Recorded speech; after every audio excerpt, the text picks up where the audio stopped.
বাংলাদেশের বিশ্বকাপে না থাকা যে এতটা অসহায়ত্বের কারণ হবে কে জানতো। এদিকে ভারতের স্টেডিয়ামে টিকিট বিক্রি না হয় আইসিসিরও যেন মাথায় হাত। যেখানে কলকাতা ইডেন গার্ডেনের দর্শক ধারণ ক্ষমতা প্রায় 65,000-এর মতো, সেখানে সব ম্যাচ মিলিয়ে টিকিটের সংখ্যা ছাড়াতে পারেনি 22,000-ও। এদিকে বাংলাদেশের পরিবর্তে বিশ্বকাপে নামায় স্কটল্যান্ড বনাম ইতালি ম্যাচে 350-টিরও কম টিকিট বিক্রি হয়েছে।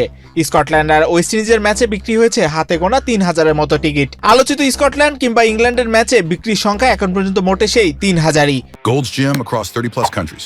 With over 700+ locations worldwide. Train anywhere, belong everywhere. সবচেয়ে অবাক করার বিষয়, সুপার 8 সেমিফাইনাল মিলিয়ে বিক্রি হয়েছে মাত্র 9,000 টিকিট। বাংলাদেশের বিশ্বকাপ থেকে বাদ পড়া যে শুধু আইসিসির ইভেন্ট থেকে একটা দলের বাদ পড়া তা নয়, বাংলাদেশের বিশ্বকাপ থেকে সরে আসার ফলে কলকাতার বাজারে যেন জড়ো হয়েছে মন্দাও। কেনই বা হবে না, ভারতের কাছে বিশ্বকাপ মানে ভারত। কলকাতায় অবশ্য ভারত বাংলাদেশের ম্যাচ নিয়ে যতটা উত্তেজনা তৈরি হয় অন্য কোনো ম্যাচে তেমনটা হয় না। বাংলাদেশের জায়গাটা তো আর ইতালি কিংবা স্কটল্যান্ড পূরণ করে দেবে না। অনেক জল্পনা কল্পনার পর অবশ্য আজ মাঠে নেমেছিল পাকিস্তান। নেদারল্যান্ডসের বিপক্ষের প্রথম ম্যাচে 3 উইকেটের জয় নিয়েছে তারা। ভারতের সঙ্গে মাঠে নামবে না সেইটাও নিয়েও চলছে নানা বিতর্ক। এদিকে 2023 ওয়ানডে বিশ্বকাপে বাংলাদেশ ভারত খেলতে গেলে কোনো ম্যাচই গ্যালারি ফাঁকা ছিল না। কানায় কানায় পূর্ণ গ্যালারি নিয়ে লাল সবুজের দর্শকরা মাঠে বসে উপভোগ করেছিলেন প্রতিটি ম্যাচ।